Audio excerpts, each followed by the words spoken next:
if you haven't heard the phrase, zero sum basically says if there's 10 cookies on a plate and I take 4, which by the way shows remarkable restraint on my part. If I take 4, it only leaves 6 for everybody else, right? That's a zero sum. And so the opposite, and so we tend to run a zero sum around money, like what I take takes away from what's available for everyone else. But actually, do you know how much money there is in the world? Nope. Nobody does. Yeah. Nobody does, because it's basically a mass hallucination of value. This is how a market can drop overnight, is because nothing's changed except the perception of value. So it's not based on precious metals. Anyway, it is based on a concept of value, and there actually are no limits on value.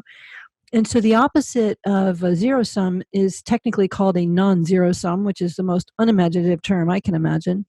But what I've started to think of it as rather is an expansive sum. So for instance, an expansive sum, most people get this intuitively around health. Like nobody, like Esther Hicks pointed out, nobody says, oh, I've been healthy for a while. I must be making other people sick. I must be using up all the health. Like that's crazy, right? Right. The more people who are healthy, the more health there is. The amount of health expands. The same is true about happiness. Almost nobody says, oh, I've been so happy. I think I'm bumming the people in Darfur out, right? That's crazy. Right. We intuitively know that the more people who are happy, the more happiness there is. So health, wealth, happiness. It's also true about wealth. And this is what we haven't yet stepped into, that there actually is more than enough for everybody. The middle classes now are already living better than royalty did 200 years ago. Well, I'll say that again. Middle class is living better than 200 years ago. Yeah. Oh my God, yes. They didn't have royalty did. Yeah, they didn't have indoor heating. Yeah. Right? They didn't have running water. They didn't have good sanitation. Like things we take for granted, heating, water, shelter. There was somebody at the court of one of the Louis, who's Louis the 14th, the 16th, I can't remember, but this courtier's job at dinner time at the King of France was to go around and break the ice on everybody's water glass because it was so freaking cold in the dining hall that their glasses would freeze over. That's royalty. Wow. And the health, my God, the diseases, right? We live so much better now than even royalty did 200 years ago. And it's the tip of the iceberg on what's possible for us. And it doesn't necessarily mean massive consumption, but it does mean we can have such high quality lives. So much is available for us. And renewable energy is probably already exists. I know of a bunch of patents that have been kind of buried because some of the companies are afraid, like zero sum thinking, they're afraid that they'll lose out if there's renewable energy. Yep. But it's stuff already exists. We just have to let those people know too. They'll be okay. There's enough for you too. Like you don't have to have it all. You can have more than enough, right? And things might change and the flow. Like, it's like on my property, I live in a forest, right? And so I go on these hikes.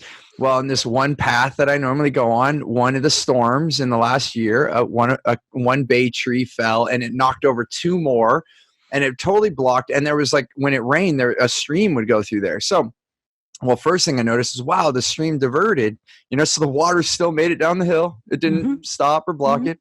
And then I was able to still go on my hike. I couldn't go the way that I normally went. I had to go around, or I had to climb over the tree. It was a big tree. So it's literally a climb, but I still made it on my hike, and I still got to the top, and the water still got to the bottom, so things move. So even in these situations where, industries have disappeared, it's happened before in history, but new things apply. So it's all allowing for the flow to happen. And, it's interesting too, like people talk about cryptocurrency. And even one time we were having dinner, and my son had just read something about money, I guess, because at the table, someone said, I'm not doing that cryptocurrency stuff. And then my son said, oh, do you use US dollar? And then he said, of course I do. I live in the United States. Of course I do. And he said, oh, well, did you know that there's only 18% of all American dollars printed?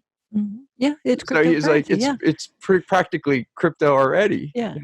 So it's interesting. It's, there's there's no quantity of money that we know that's exact. Like you said, it's not like a stack of gold is sitting in a room and it's all, accounted for in that manner. Right. And this is Right. this is the abundance that we get to live in. And let me tell you this one story, because for me, it was so illustrative of something. This woman, she took Money Magic, and 6 months later, she emailed me and she said, before Money Magic, and I'm not saying this to promote Money Magic, there's a concept in it I actually want to share. She said, before Money Magic, there was never enough money. I couldn't buy the things I wanted. I couldn't make all my bills. It was just never enough. She said, it's been 6 months. I'm still making the same amount of money, but somehow I'm paying all my bills.